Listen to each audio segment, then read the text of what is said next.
5 seconds.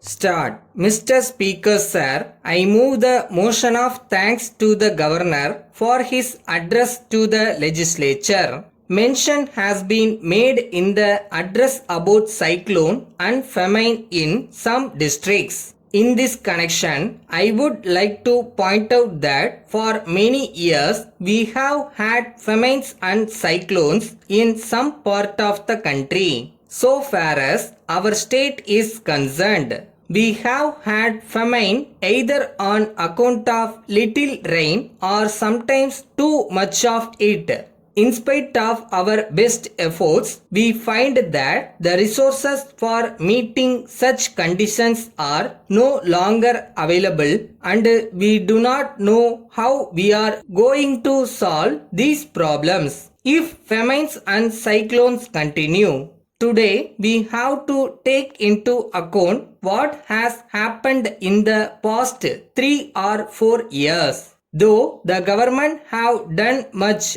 it has always been felt to be very little. But I think with the experience that the government have in the past, it should be possible for them to go into the question of famine and the possible help that they have to render in future as quickly as possible. I wish to point out that some machinery should be constituted so that the conditions created by famines during the last 4 or 5 years may be studied and it may be decided as to what can be done to give relief to the people as early as possible. I turn to the problem of agriculture. In our country, we should give the greatest attention to agriculture.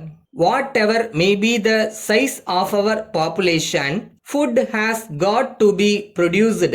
So far as our state is concerned, we have to intensify agricultural operations so that we may be able to grow much more than what we are doing now. If we adopt scientific methods of agriculture and use better manure, I think that it will be possible to increase production. It will be good if production committees are formed in every village.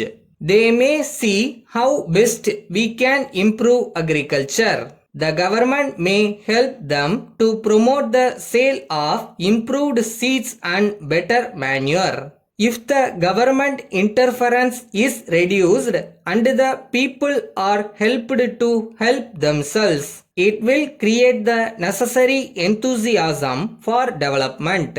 So far as irrigation projects are concerned, at present, no new irrigation projects are taken up and work on the existing projects is being slowed down. In my opinion, slowing down any irrigation project on the ground of want of finance is not a sound policy. The greatest economy can be effected by completing the works so that the fields may be irrigated and production increased.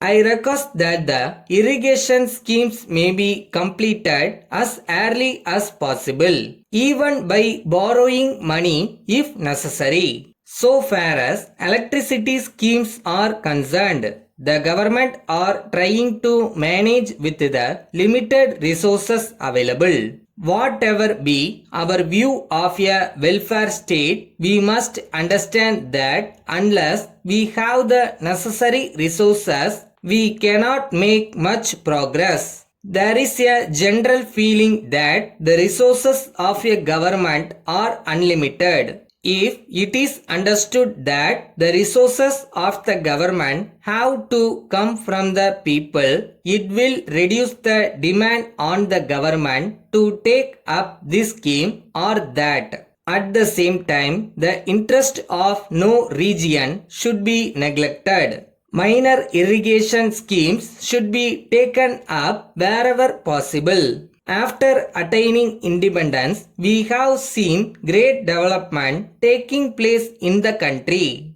Of course, we desire more progress, but we have achieved so much progress in spite of all difficulties. Letter from Kumaran Publishers, New Delhi to Messrs. Jack and Company, Chennai. Dear sirs, it will be a great thing if you can save a lot by reducing your office expenses. For this purpose, we have brought out a publication entitled Scientific Office Management.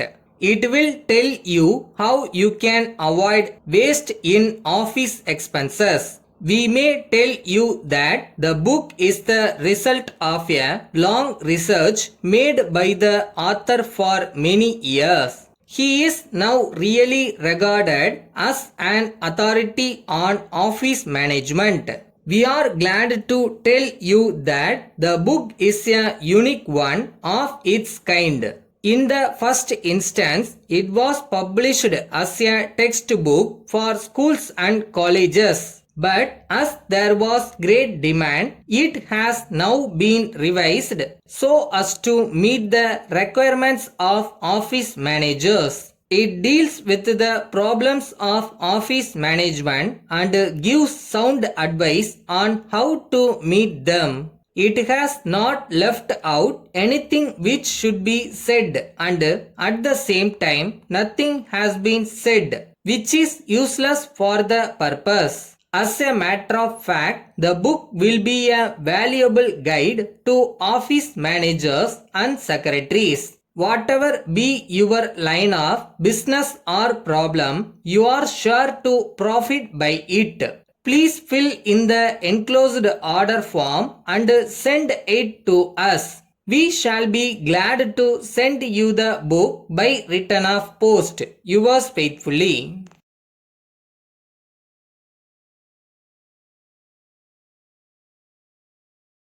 வச்ச குறி miss ஆகுதுன்னா எங்க mistake பண்றோம்னு பாரு. பயிற்சியை பலப்படுத்து. அதை விட்டுட்டு முடியாதுன்னு நினைச்சு ஃபீல் பண்ணாத.